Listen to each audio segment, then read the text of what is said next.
Hey everybody, it's Jake here. So before we start diving really deep in beyond the horn, I want to actually talk about my horn and what I like about it. So I'm just gonna kind of get set up real fast and we're gonna go from there. So bear with. Bear with.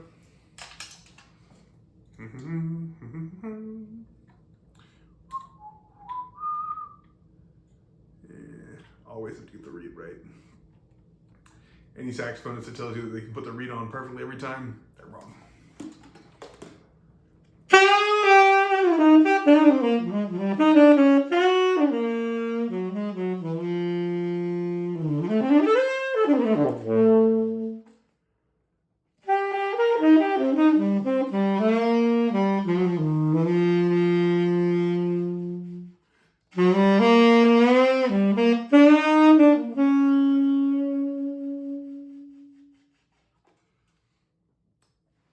So let me tell you about my stuff.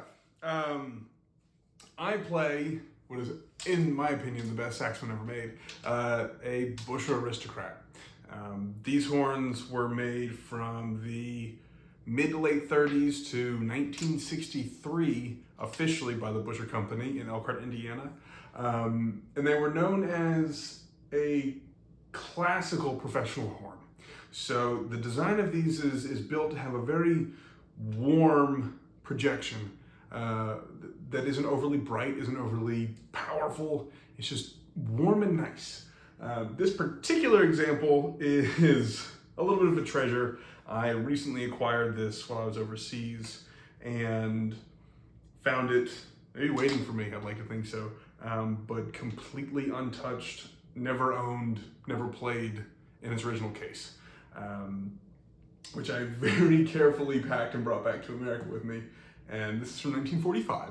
So it's one of the first of these that were made after the World War II contracts were set in place. So from 1942 to 1945, Elkhart, Indiana saxophone manufacturers could no longer make instruments. They had to take on wartime government contracts.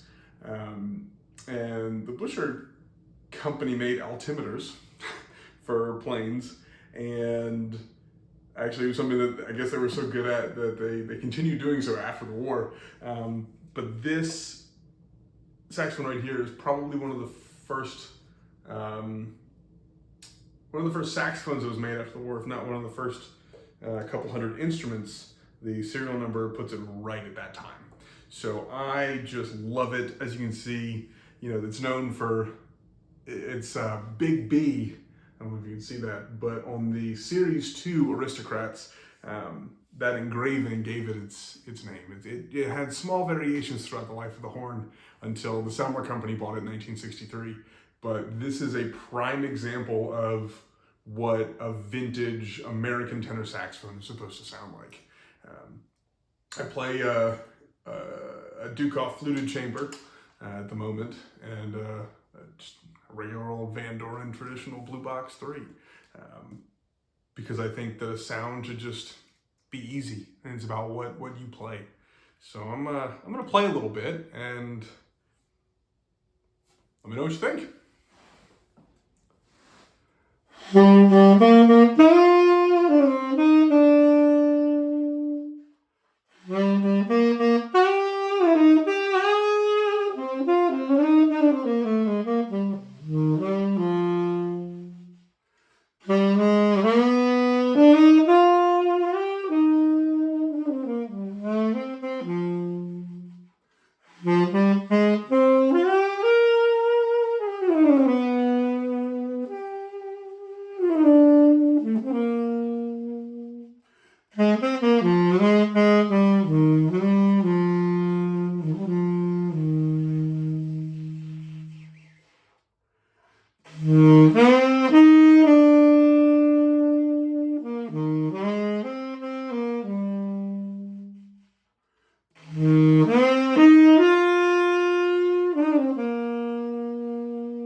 So one of the really cool things about this horn is that when I got it, and I'm actually still getting used to this horn, the pads are original. So everything about this horn is exactly how it was set up from the factory. The original pads, the springs, key heights, this is bone stock, brand new. Even the lacquer. So these older horns are known for this honey amber lacquer that couldn't be made for a very long time just because the chemical compounds didn't exist for much longer. And to find this intact is still amazes me to this day. The American saxophones were known for left side bell tone holes for the lower B and B flat keys, which is actually a design that I personally like. I'm left-handed, I'm a large person, I'm 6'6", so Dexter Gordon played a content M for a very long time in his career, and I think there's something about these horns that are just set up for larger guys very comfortably. The length of the neck is different from modern horns today, and another unique feature of American horns in general, this isn't really found on modern instruments today, is that all of these tone holes are straight. They're in one line. Modern horns will have them offset. This was kind of a design feature that occurred in the early 50s, late 40s when Selmer design teams added that to their saxophone concept. As I said, every horn is different, and every player is different, every person is different. We all have different size hands, and things feel comfortable or not, depending on that. So a lot of times students will ask me, what horn might be best? And the answer is whatever fits you the best. I think it was Michael Brecker that said, I might not have the best horn in the world, but I know it better than anyone else. And I've always liked that comment because musicians love to get caught up in gear and gear talk and this ever-going quest for something better, when sometimes all that we need is sitting right in front of us. So on this mini segment on the Buescher tenor saxophone that I play, my tenor saxophone, a little bit of philosophy, but it's good to think about that. So I'm going to play a little bit more just to kind of send you guys off. And if you have any questions about the Buescher Company or these horns or comparisons to different models, I will post some links below and also references in future video discussions about modern horns versus older horns and some of the history behind the Buescher Company, as it's a very exciting research project I'm working on. So thanks for coming by. I'll see you next time.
That's good.